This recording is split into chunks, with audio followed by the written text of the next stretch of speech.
Salve, salve, nação imortal, sejam bem-vindos ao canal Grêmio Avante Tricolor. Eu sou Fábio Newton e nesse vídeo vamos falar sobre o empate do Grêmio por 1-1 contra o Juventude na Arena nessa tarde de domingo pela partida de ida das semifinais do Gauchão.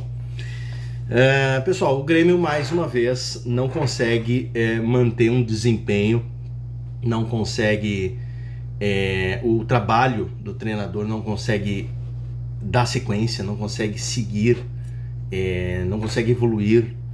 É lamentável, tá? É triste, porque a gente torce para que o time consiga evoluir, a gente torce para que o treinador consiga implementar o seu trabalho, porque a gente sabe que uma troca de treinador é um processo complicado, é um processo que demanda tempo para a implementação de trabalho, achar um novo treinador, um novo nome que possa vir assumir o time, desempenhar, começar o seu trabalho, começar a desempenhar. Então a gente torce para que as coisas que estão ali deem certo, mas infelizmente não é o que está acontecendo. Até os 25 minutos do primeiro tempo, né? 25, 30 minutos do primeiro tempo, o Grêmio dominou o jogo. Tá? Até acho que o Grêmio fez um bom primeiro tempo, tá? Diga-se de passagem. O Grêmio dominou o jogo, ele tinha mais volume de jogo, tinha iniciativa. O Juventude estava mais retraído, estava mais retrancado, tentando somente saídas em contra-ataque. E assim, o comentarista até observou que o Grêmio estava jogando, o comentarista da TV, né, que eu estava assistindo, ele observou que o Grêmio estava jogando mais pelas pontas e pelo lado esquerdo do que pelo meio, né? O volume de jogo era maior pelo lado esquerdo, com o Pavon, com o Marlon. Ele até levantou uma questão ali que teria uma afinidade maior entre Marlon e Pavon do que entre TT e João Pedro. Eu discordo. Eu acho que esse volume de jogo pelo lado esquerdo se deu em razão de que o William, que hoje jogou centralizado, porque o Edenilson está praticamente fora do grupo do time, né? Saiu uma notícia aí que a direção pretende rescindir o contrato do Edenilson. O Cristaldo não dá conta, o Riquelme está escanteado, o Monsalve joga e se lesiona, enfim. Então o William foi escolhido para fazer essa função de meia central. Mas no outro jogo já tinha acontecido isso, e volto a repetir, o William tende a cair mais para o lado esquerdo. É uma tendência natural dele cair para o lado esquerdo. Então ele começa a ter mais... ele começa a fazer mais ligação de jogadas entre o Marlon e o atacante pela ponta esquerda, que hoje foi o Pavon, porque o Amuso, por uma questão trabalhista lá, foi impedido de jogar.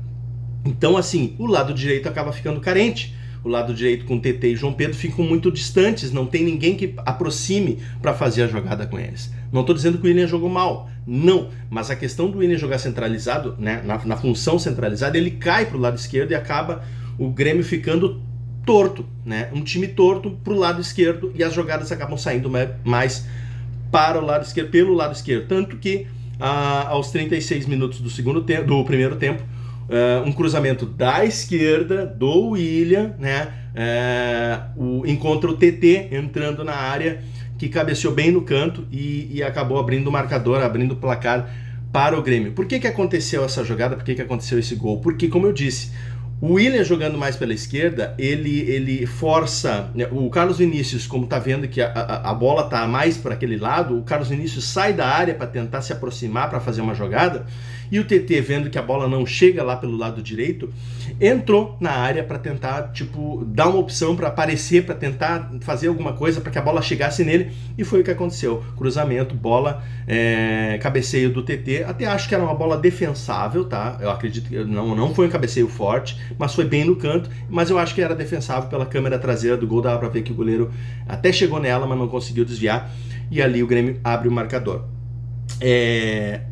No segundo tempo, o William foi substituído pelo Jefferson Fornec. Eu acho que o Luiz Castro viu, né, que o time estava torto, só estava jogando por um lado, e eu imagino que a ideia do Luiz Castro foi tentar botar o Dodi, deixar o Dodi mais atrás na linha de contenção e colocar o Arthur um pouquinho mais avançado pelo lado esquerdo e o Fornec um pouquinho mais avançado pelo lado direito, 3 volantes, né, um mais recuado, dois mais avançados, para tentar sair mais jogadas, tanto pelo lado esquerdo quanto pelo lado direito, porque o Fornec também é um jogador que tem uma característica parecida com a do Arthur, de posse de bola, de domínio, de passe, né?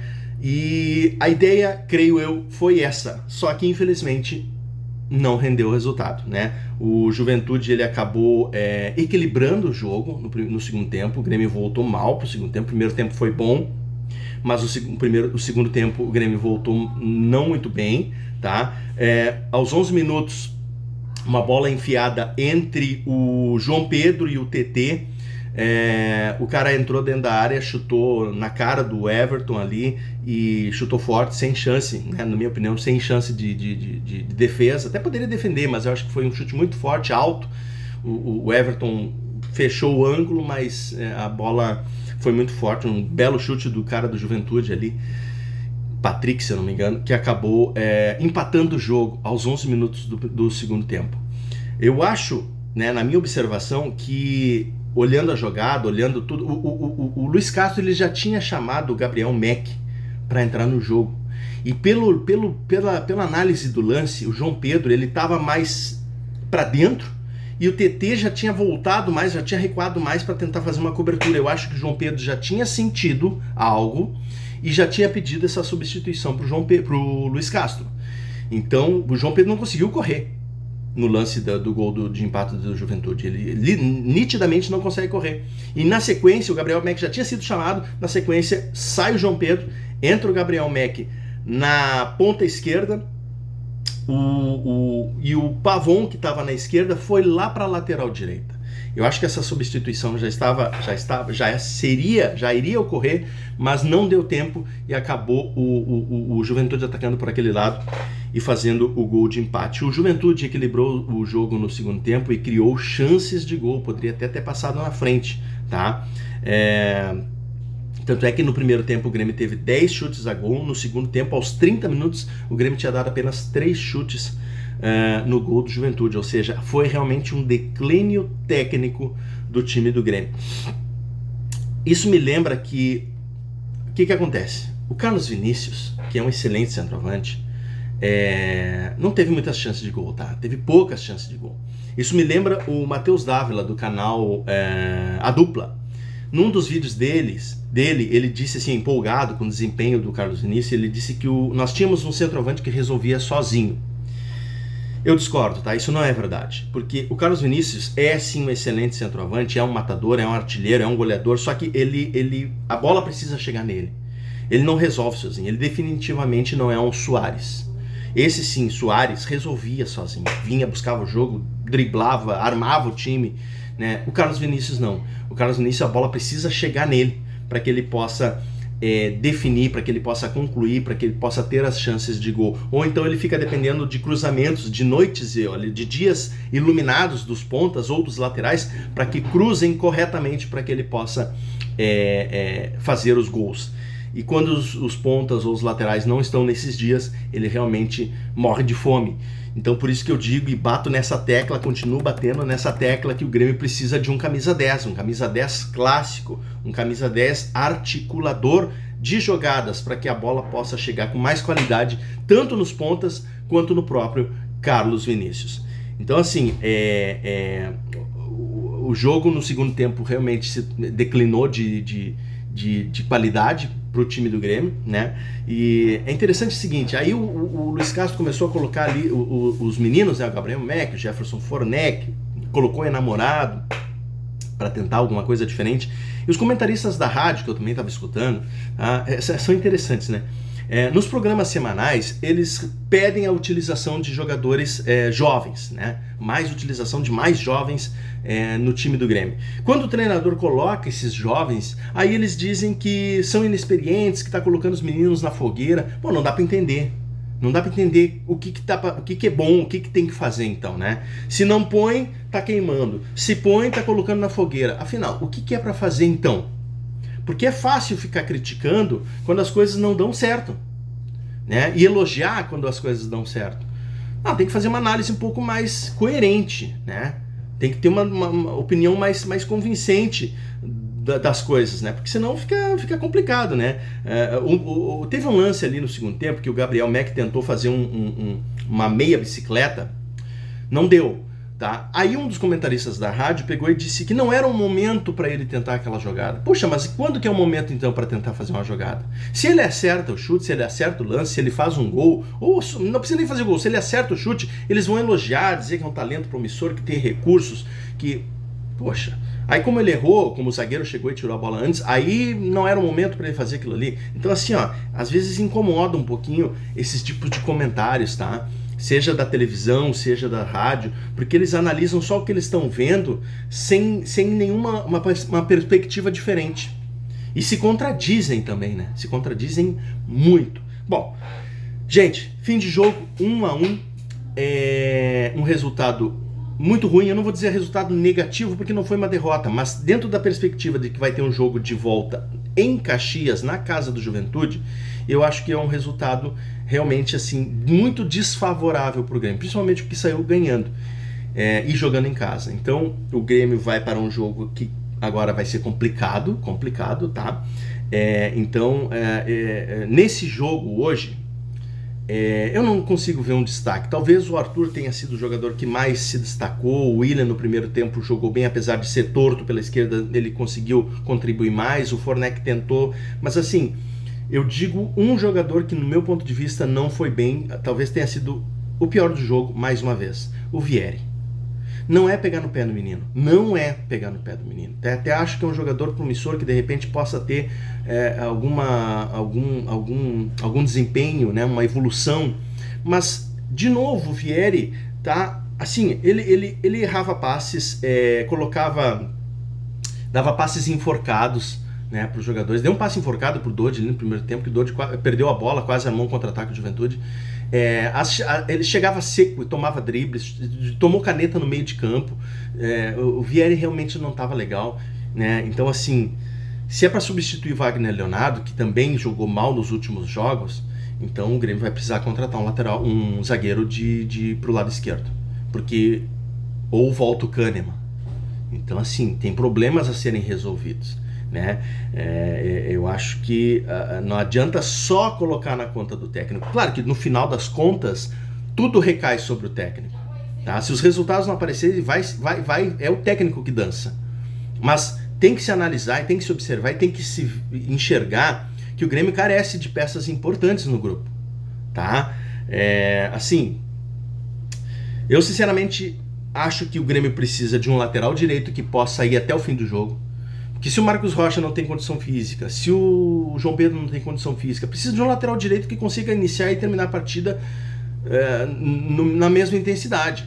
Então precisa contratar um lateral direito. Se o Wagner Leonardo falhou nas duas últimas, se a cabeça dele mexeu com propostas do Palmeiras, se o Vieri é um menino que não conseguiu dar conta do recado ainda, não tem segurança, não tem confiança, então o Grêmio precisa buscar um zagueiro pelo lado esquerdo. Precisa de um lateral direito, precisa de um zagueiro pelo lado esquerdo. E bato na tecla de novo, o Grêmio precisa de um camisa 10. O Grêmio precisa de um camisa 10. O Edenilson está fora, o Cristal não responde, o Monsalve está lesionado, o Riquelme está escanteado, e o Willian, por melhor que seja, não é o jogador da posição. Então, pelo menos 3 peças o Grêmio precisa para que o treinador possa montar um time que corresponda melhor, né? Porque o time não está correspondendo. Então, assim, mesmo sem essas peças, tá? O resultado é o que mais importa. Mesmo sem essas peças, infelizmente, o resultado é o que mais importa. Então, assim, se os resultados não forem positivos, quem paga a conta, no fim, é o treinador. Não adianta. Então, eu acho que... cadê o camisa 10? Cadê o camisa 10, gente?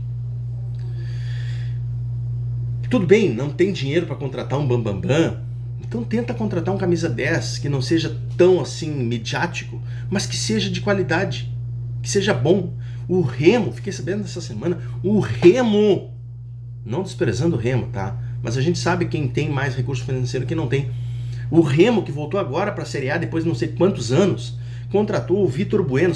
Talvez alguns de vocês não conheçam, mas o Vitor Bueno é um jogador camisa 10 que se destacou no Atlético Paranaense. Coloque no YouTube Vitor Bueno Atlético Paranaense e veja as jogadas desse cara. É um excelente camisa 10 que estava jogando, acho que no Japão, na Coreia, não me lembro, acho que no Japão. O Remo foi lá e buscou o cara. O Remo tem um camisa 10 e o Grêmio não consegue contratar um. É complicado assim, né? Aí fica difícil. Claro, quem vai pagar a conta é o treinador, mas aí também, se ele não tem peça para conseguir montar um time competitivo, aí complica a jogada, né?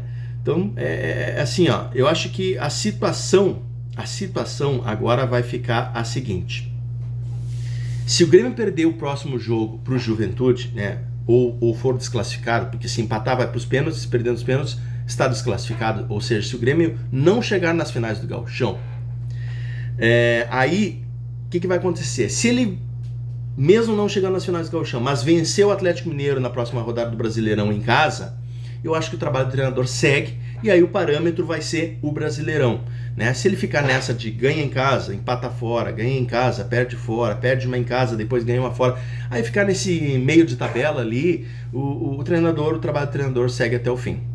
Agora, se for desclassificado para o Juventude e não chegar às finais do Gauchão e perder para o Atlético Mineiro na próxima rodada do Brasileirão em casa, eu acho que aí não tem mais como segurar. Eu acho que aí o treinador cai.